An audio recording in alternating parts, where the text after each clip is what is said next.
Silent Forces make a splash again, and yes, Pure Snake Eyes is on the move.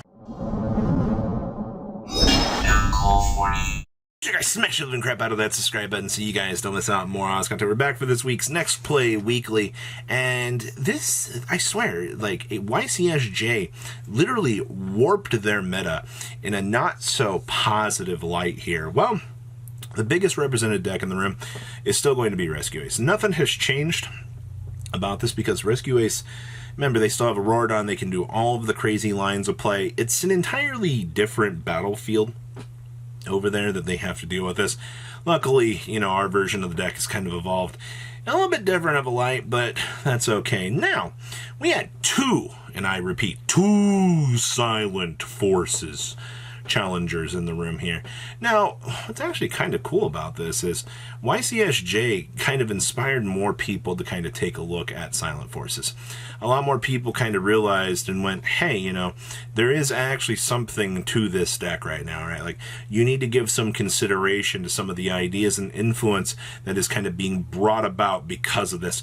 And we're starting to see more people actually kind of give this deck some meta consideration, which is actually extremely good. We also had two Fire King players in the room. The Battle of Fire. Very, very, very standard out here. Now, of course, the one-ofs. We had one Dynamorphia player. We had one Infernoid player. See, the Infernoid player wanted to be a couple weeks early for their support, just kind of getting ready in here. We had a Thunder Dragon list. And then we have this Snake Eye pile down here. Now, the one Snake Eye duelist in the entire tournament ended up winning, which means that we need to give more consideration to the Snake Eye Diabellstar build because it has been gaining a lot, and I mean a lot of popularity as of late. We also had one Construct, one Astrograph, Pendulum, good stuff. I also had one Labyrinth, one Vanquishal, one Raid Raptor, one Imseti Upseti Horus pile, and it looks like we had a Unpossessed Charmer beatdown strategy. It's been a little while since we've seen somebody trying to play a skill drain based strategy or something along those lines, but I actually think that's kind of cute for what they're doing. But your overall representation here, a much smaller turnout than we're used to seeing out of the Next Play events. Normally these tend to be jam-packed more to the craziness, but I mean, you gotta keep in mind weather and things are starting to seasonally change and things like that. So we'll have to wait and see how that will begin to affect the overall attendance for these events for the next couple months. Now, hey, it's Top Cut, baby! Oh boy, three of our Rescue Ace duelists broke through and actually sat at the dinner table. Well, I am actually pretty interested in what's going on with this. Hopefully, we will see some sort of drop down of Rescue Ace representation, but for now, I mean, it's still going to be the craziest represented deck out here. And right behind it, of course, is Fire Kings. Yeah, talk about Year of the Fire out here. Love the fact that you have 6 fire decks in the top cut of this event. You know, spooky fire. Yeah, it's going real great. Of course, we have our one Silent Forces deck that managed to creak through the cracks, which honestly I think is good. And then we had the Pendulum. Then our 6th fire deck up here ends up being the power of Snake Eye. Honestly, are you surprised at the overall turnaround here? Because I'm really not. I think I'm more so impressed by the ideas of what people are kind of bringing to the table at the moment. And maybe we'll see some sort of possible change in the near future for the meta. Hopefully the Age of Fire will slow down because we do have the Infernoid stuff coming in the near future. You also have Ice Barrier, you know, the Spiritual Beast Tamer stuff just got revealed. So there are a lot of people that are really looking forward to just seeing the meta crumble into the dust. But I mean, your safest bets, judging by what's going on, means you should probably start getting ahead on your Snake Eye cards, and you should probably start getting ahead on those Fire King cards, because the TCG doesn't quite have these yet, but we will soon. So let's pass on over so you can take a look at some of these deck lists. Our event was actually Snake Eyes, And I've genuinely been impressed seeing like how this deck has been kind of climbing up to the world of Japan, especially, you know, flying through all of these Rescue Ace duelists out here.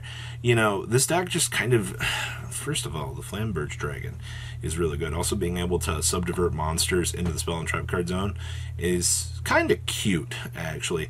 Plus, I mean, now that we have the Sinful Spoils pet that Diabellstar has, you have way more searchability than you really should have, and we're actually getting use out of the trap card for once in this deck. So, all of the different engines and things, also getting aside the spell that does make things into the Crystal Beast, and of course, oh boy, Phantasme Droll Lancia. You have all of the hand traps in the world at your immediate disposal to be able to just tear apart with your crossout designator. So siding for this deck is going to be a very unique experience, but this is by far one of the crazier builds of things that we've kind of seen show up.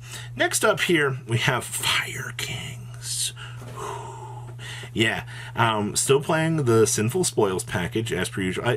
I find it very interesting that you just kind of take the fire, the list from first place, drop out the Snake Eyes cards, add in some Fire King cards, you know, with a couple little changes, you're effectively off to the races.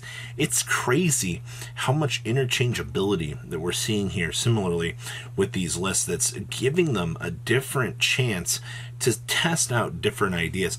And I mean, both builds do pretty much similar things, but Fire Kings has more of the interaction of exploding, while, you know, Snake Eyes has the Crystal Beast popping effects. It's very interesting. I'll see that we are citing Unending Nightmare down there as well. Gotta love the fact that, you know, stopping the stacking up of the crazy effects does work out pretty well, but Fire really holding on out here. Now, Silent Forces came in third place here. Now, the first thing I'm going to tell you is this is pretty much different from what we were already experiencing out of YCS Japan. This build actually is playing Herald with the Ava, and you don't have to play Ava with Herald. You have different options and things to kind of explore out here, but this gives you one more little chance to see that, hey, those pre-preps, those Nadir Servants, those incredibly powerful cards that basically bring this deck together. Also, I mean, Dawn of the Herald getting you the free retrieve fodder is pretty good. Also, we get to play Schism in this deck, which means a deck that shouldn't really have access to Winda suddenly does. And that's an incredibly scary thing to consider.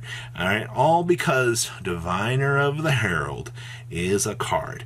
I think that this deck, the way that it plays, actually is pretty insane. And I look forward to seeing what more people will kind of explore with Silent Forces, because I love this deck. Next up is our Pendulum Magician pile.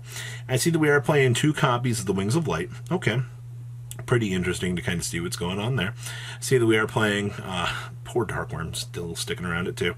Of course, the thing that makes this pile incredibly scary is the fact that they have the 2 Supreme King Starving Venom Dragons. Of course, I mean, hey, 2 Pendulums getting to do, you know, the Assembled Nightingale Burn. Actually, I think this is the first time that we've seen the OCG trying out more of the Assembled Nightingale Burn stuff, which it does kind of make an incredibly interesting consideration for the things that you can do with this little package being included in your deck.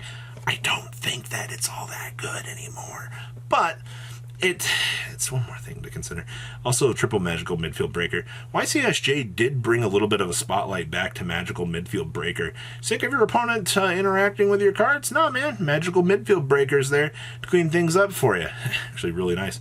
And the last list we have for you here is a Raid Raptor list that didn't quite make the top cut, but I wanted to include it because I haven't seen a lot of Raid Raptor stuff. I love the deck, it's really cool, but some interesting tech choices. Playing triple Swallow's Nest, that's not something that I thought I would see. Triple Magical Midfield Breaker. To be fair, Magical Midfield Breaker is meant to make sure that your cards can actually resolve. If your opponent obviously is pushing through and making it so that you can't get the interaction points, well, I mean, you're going to have a bad time as it is, but there's strength in numbers for the ideas and things that you're trying out here. But I think that this is an interesting point to kind of consider out here for the Raid Raptor stuff. So, that is our breakdown out of Next Play this week. A lot of interesting little meta changes actually happening, and I think that's a very good thing. So what do you guys think about today's breakdown? Please, comment down below, tell me what you guys think. I'll see your beautiful faces back here later in the day, guys. Peace. patrons. Thank you.